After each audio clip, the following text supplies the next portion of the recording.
The individual aim of education. Individual aim of education focuses on the development of individuality. یعنی یہ emphasize کرتا ہے کسی شخص کی انفرادیت پہ، اور انفرادیت پہ جب ایمفسائز کرتا ہے تو پھر اس میں جو فرد ہے وہ زیادہ امپورٹنٹ ہو جاتا ہے as compare to the context and the environment.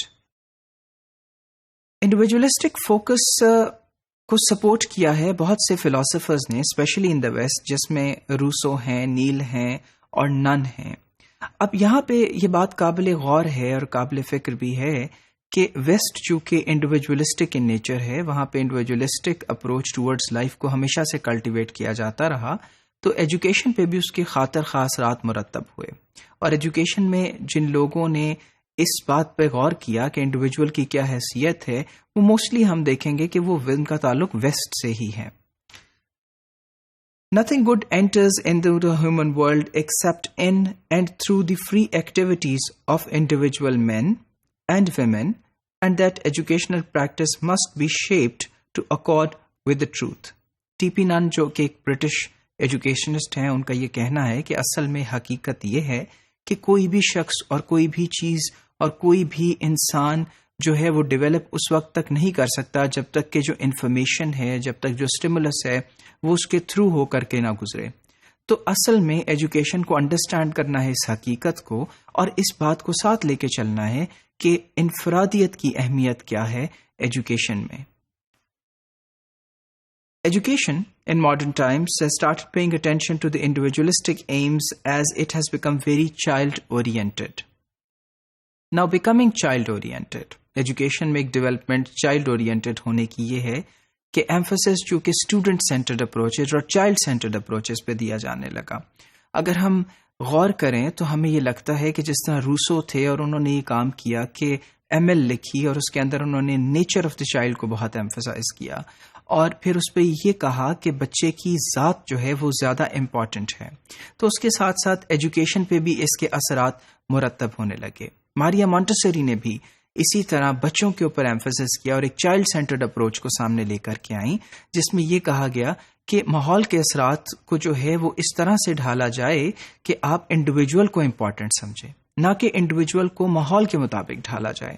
So child centred approaches کے ساتھ جو انڈیویجولسٹک ایم آف ایجوکیشن تھا یہ بہت زیادہ پرومیننٹ ہونے لگا.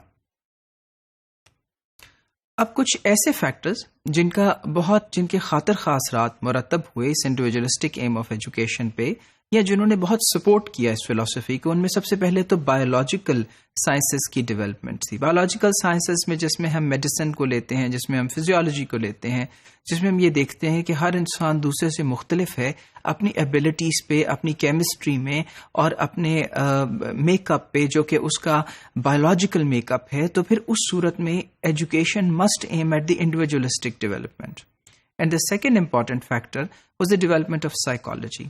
Now, as we all know that psychology deals with the individual.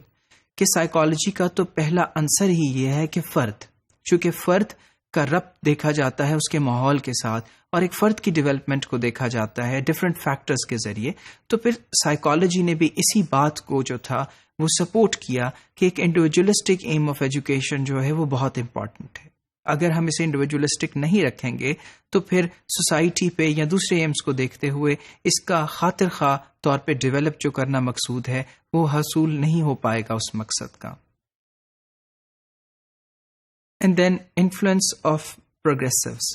وہ لوگ جو پروگریسوسٹ تھے اور وہ جو چاہتے تھے کہ آگے ہو کر کے چلیں، ان کا یہ کہنا ہے کہ دنیا میں جو چینجز آج تک آئے ہیں وہ چند لوگوں کی وجہ سے آئے، ان لیڈرز کی وجہ سے آئے جس کو انڈیویجول ہیں، اور وہ انڈیویجولز اس وقت تک کلٹیویٹ نہیں ہو سکتے جب تک ایجوکیشن کا ایم انڈیویجولسٹک نہیں ہوگا.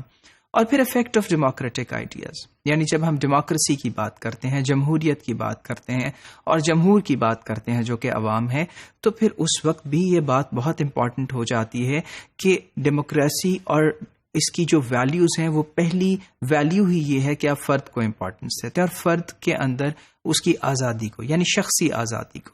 ڈیموکریسی کا ایم ہی یہ ہے کہ ایک فرد کو شخصی آزادی حاصل ہو. تو ایجوکیشن میں بھی یہی آزادی جو ہے یہ مقصود ہے، اس کو انکلکیٹ کرنا بھی اور اس کے ذریعے سے لوگوں کو ایجوکیٹ کرنا بھی. اور آج کل جو ایمفسس ہم پلیس کر رہے ہیں on individual aims of education does not employ total neglect of the social aims. یعنی at this point we must understand that when we are purporting, when we are trying to suggest the individualistic aim of education, اس کا ہرگز یہ مطلب نہیں ہے کہ ہم social aim of education جو ہے اس کو کسی طرح بھی امپورٹنس نہیں دے رہے، بلکہ ان فیکٹ یہ تو سپورٹ کر رہا ہے، ایڈوکیٹ کر رہا ہے ٹو دی سوشل ایمز، کیونکہ فرد ہی مل کے ایک معاشرے کو تشکیل دیتے ہیں، اور اگر وہ سب فرد ہارمنی میں ڈیولپ ہو رہے ہیں، وہ تمام لوگ جو ہیں انہیں ایک ہارمونیس انداز میں ان کی ڈیولپمنٹ ہو رہی ہے، تو automatically this will contribute towards the social development.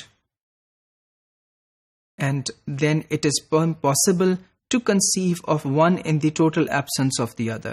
اور پھر اس طرح سے یہ بہت امپاسبل سی بات ہوگی کہ اگر ہم یہ کہیں کہ انڈیویجولسٹک ایم آف ایجوکیشن کو حاصل کیا جاتا ہے سوشل ایمز کے بغیر، یا سوشل ایمز کو ہم حاصل کر سکتے ہیں انڈیویجولسٹک ایمز کے بغیر، کیونکہ دونوں ایک دوسرے کے لیے لازم و ملزوم ہیں.